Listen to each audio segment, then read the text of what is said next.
السلام علیکم ورحمۃ اللہ وبرکاتہ۔ الحمدللہ کفا وسلام علی عبادہ الذین اصطفیٰ، اما بعد۔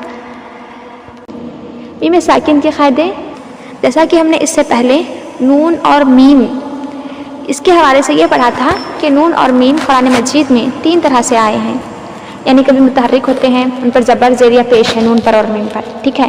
کبھی مشدد یعنی کہ تشدید کے ساتھ، شد کے ساتھ آتے ہیں نون اور میم، اور جب نون اور میم پر شد ہو تو ہمیں اس پر غنہ کرنا ہے، یہ بھی ہم پڑھ چکے ہیں۔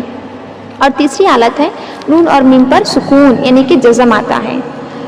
تو نون پر جزم آنے سے اس کے جو قاعدے بنتے ہیں، ادغام، اقلاب، اظہار اور اخفاء، یہ ہم نے پڑھ لیے ہیں۔ اب میم پر جب سکون یعنی کہ جزم ہوگا تو میم ساکن کے بھی کچھ قاعدے آتے ہیں جنہیں اب ہمیں پڑھنا ہے۔ تو میم ساکن یعنی سکون والی جزم والی میم کے جو قاعدے ہیں وہ کل 3 ہیں۔ پہلا ہے ادغام شفوی، دوسرا ہے اخفاء شفوی، تیسرا ہے اظہار شفوی۔ اور دیکھیں میم ان حروف میں سے ہے جو ہونٹوں سے ادا ہوتا ہے، جو حروف شفوی ہے با، فا، میم، واو، تو ہونٹوں سے ادا ہونے والے 4 حروف میں سے میم بھی ہے۔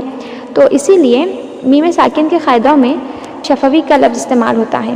میم ساکن کے 3 قاعدوں میں پہلا ادغام شفوی ہے، دوسرا اخفاء شفوی ہے، تیسرا اظہار شفوی ہے۔ جیسے تنوین اور نون ساکن کے قاعدوں میں ہم نے صرف ادغام، اخفاء، اظہار ایسے نام یاد رکھے ہیں۔ ادغام کا قاعدہ ہو رہا ہے، اظہار کا، اخفاء کا، تو ہمیں یاد رہنا چاہیے کہ یہ تنوین اور نون ساکن کے قاعدے ہیں۔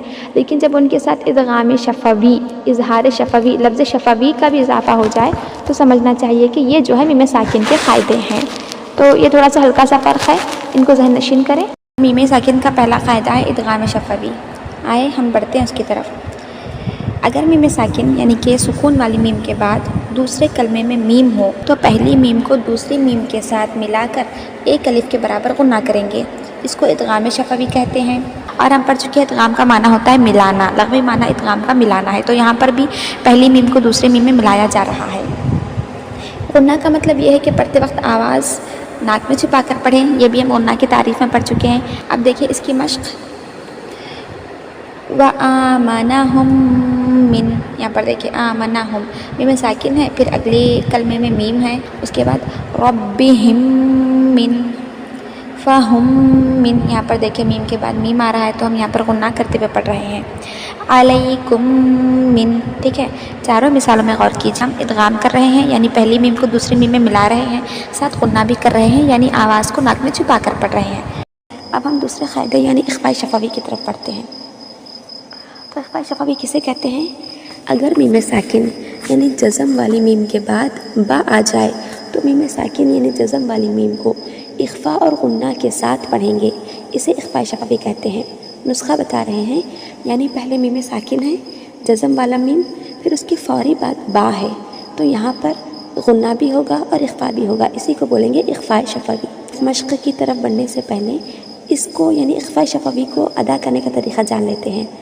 تو یہاں پر دیکھیں، یک کے بعد دیگرے، ایک کے بعد دوسرا جو حرف آ رہا ہے، یہ دونوں حروف شفوی میں سے یعنی جو ہونٹوں سے پڑھے جاتے ہیں۔ میم بھی ہونٹوں سے پڑھتے ہیں، اور میم پڑھتے وقت دونوں ہونٹوں کے جو خشکی والے حصے ہیں یعنی جو ظاہری حصے ہیں وہ ملتے ہیں، میم، اور با پڑھتے وقت دونوں ہونٹوں کے تری والے جو اندرون حصے ہیں وہ ملتے ہیں، با، ٹھیک ہے۔ تو اب ہمیں ایک ہی وقت میں ان دونوں حروف کو ادا کرنا ہے اور پلس یہاں پر غنہ بھی کرنا ہے۔ تو اب ہم کیسے کریں گے؟ اب جب میم ساکن پڑھ رہے ہیں تو ہمارے ہونٹوں کے خشک حصے آپس میں ملیں گے، اور خشک حصے ملتے ہوئے ہی ہم جو ہے غنہ بھی کریں گے، یعنی میم کی آواز کو بڑی نرمی کے ساتھ خیشوم یعنی کہ ناک کا باسا جو غنے کا محل ہے، غنے کی جگہ ہے، وہاں لے جا کر ایک الف کے برابر غنہ کریں گے۔ اور اس کے بعد اب با ادا کرنے کی باری ہے، تو پھر ہونٹوں کے دونوں تری والے جو حصے ہیں، اندرون حصے ہیں، ان کو ملا کر خشکی والے حصوں کو جیسے ہی ملایا ہم نے، ملا کر غنہ بھی کر لیا، تو اب ہونٹ کھلنے نہیں ہیں، ٹھیک ہے۔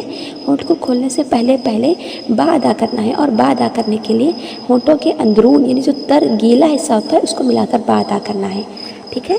اب ہم مثالیں دیکھتے ہیں،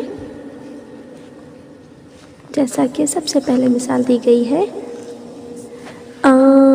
تم بھی میم پھر با، ٹھیک ہے۔ میم پڑھ رہا ہے تو ہونٹوں کے بیرون حصے یعنی کہ خشکی والے حصے مل رہے ہیں، پھر با پڑھ رہا ہے تو اندرون یعنی گیلے والے حصے مل رہے ہیں، ٹھیک ہے۔ نیکسٹ، لہم بہ ام بعید کنتم بہ. ٹھیک ہے، اس کا خیال رکھیں کہ پہلے جو ہے ہونٹوں کا بیرون حصہ ملنا ہے، پھر فوری جب میں با ادا ہو رہا ہے تو ہونٹوں کا اندرون حصہ ملنا ہے اور ساتھ میں غنہ ہونا ہے. میم ساکن کا تیسرا اور آخری قاعدہ ہے اظہار شفوی. آئے اس کی تعریف ہم جانتے ہیں. اگر میم ساکن یعنی سکون والی میم کے بعد با اور میم کے علاوہ کوئی اور حرف آ جائے، یعنی حرف تہجی میں سے کوئی بھی حرف سوائے میم اور با کے، تو میم ساکن پر اظہار ہوگا، یعنی غنہ نہیں ہوگا. اسے اظہار شفوی کہتے ہیں. نسخہ بتا رہے ہیں میم ساکن ہے، اس کے بعد حرف تہجی میں سے حمزہ سے لے کے یا تک کوئی بھی حرف آ جائے لیکن اس میں با اور میم نہ ہو، ایسے صورت میں میم کو ہم ظاہر کر کے پڑھیں گے، وہاں پر غنہ نہیں ہوگا. مشق ام لہم، میم کی آواز ظاہر ہو رہی ہے. ہم فیہا علم یعنی انہم کانو، میم کی آواز کو ظاہر کرنا ہے، بالکل غنہ نہیں ہونا ہے. بارک اللہ.